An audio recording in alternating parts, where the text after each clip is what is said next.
Bismillahirrahmanirrahim. Assalamualaikum warahmatullahi wabarakatuh. Kali ini saya akan menjelaskan tentang sistem pendidikan di Australia untuk memenuhi mata kuliah perbandingan pendidikan yang diampu oleh dosen Bapak Fikri Farihin MPC. Yang pertama yaitu dari sejarah singkat negara Australia.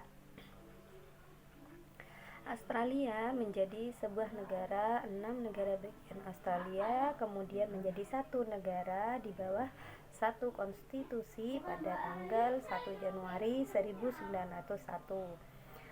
Salah satu tindakan pertama Parlemen Nasional yang baru ini adalah mengeluarkan perundang-undangan yang kemudian dikenal sebagai kebijakan Australia Putih atau White Australia Policy, yang membatasi migrasi hanya bagi orang yang berasal dari Eropa.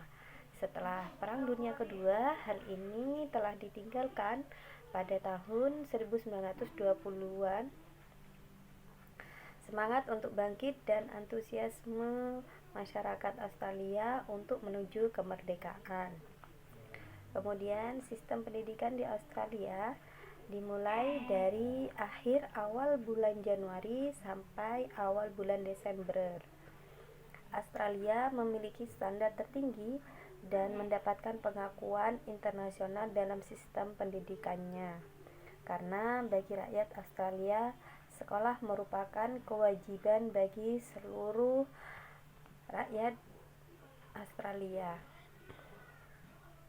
Tujuan pendidikan di Australia dalam berbagai sektor pendidikan digariskan dalam undang-undang yang membentuk Departemen Pendidikan Negara, universitas, dan lembaga pendidikan. Pelayanan individu dan pendidikan diutamakan untuk kemajuan negara Australia. Jadi Australia mengutamakan pendidikan dalam pelayanannya agar lulusan-lulusan Australia itu dapat diakui secara internasional. Yang banyak kita ketahui pada saat ini memang lulusan-lulusan dari Australia itu adalah lulusan-lulusan yang memiliki standar pendidikan yang sudah diakui oleh negara secara internasional.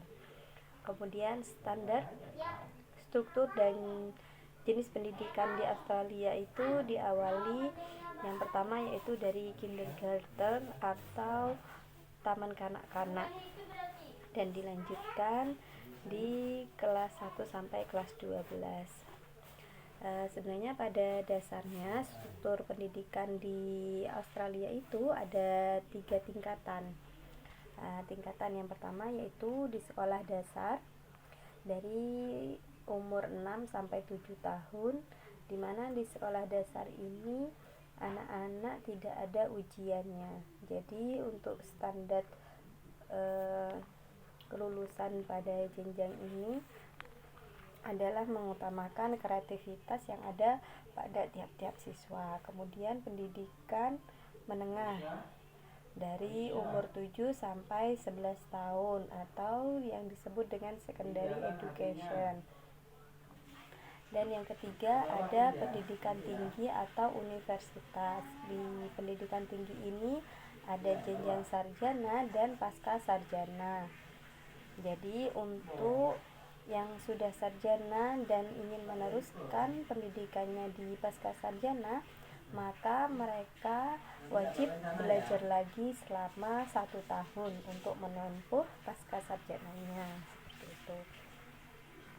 Dan kurikulum di Australia ini terdiri dari 8 bidang pelajaran, yaitu ada bahasa Inggris, ada matematika, ilmu pasti, olahraga, ada program kesehatan, ada teknologi, ilmu sosial, bahasa asing, dan kesenian. Jadi hampir sama seperti pendidikan di Indonesia ya. Jadi pelajarannya juga hampir sama. Namun di Australia itu diwajibkan untuk pelajaran bahasa Inggris sebagai bahasa resmi yang digunakan dalam pendidikan seperti itu.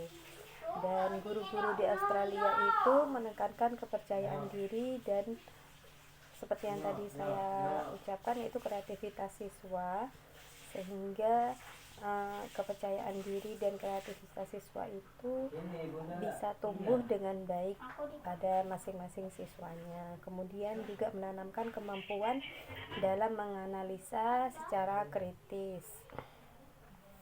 Dan komparasi konsep pendidikan Australia dan Indonesia hampir sama dalam pendidikannya, yaitu dari jenjang pendidikannya.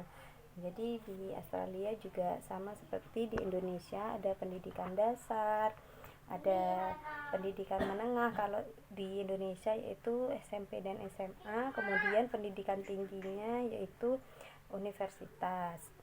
Nah, di Australia menekankan wajib belajarnya 10 tahun, sedangkan di Indonesia 12 tahun. Di dalam sistem pendidikannya, Kementerian Pendidikan di Indonesia itu cenderung lebih sentralistik meskipun tidak mengabaikan peranan daerah dalam mengelolanya. Sedangkan kalau di Australia lebih memberikan kebebasan pendidikannya pada negara bagian untuk menentukan atau merancang kurikulumnya. Jadi memberikan kebebasan penuh kepada tiap negara bagiannya mana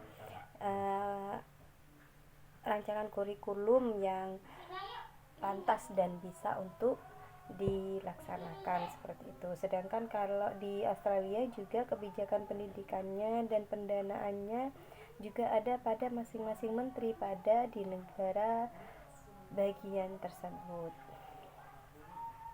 Dan Australia juga mengutamakan kemampuan pelajarnya sehingga hasil kemampuannya itu bersifat murni, seperti itu.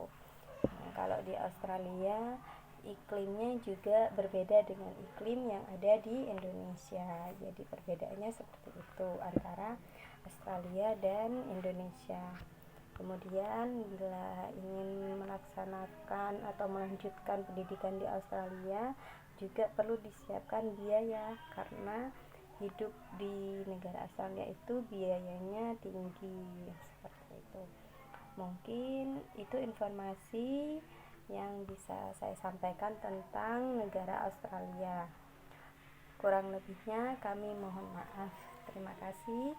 Wassalamualaikum warahmatullahi wabarakatuh.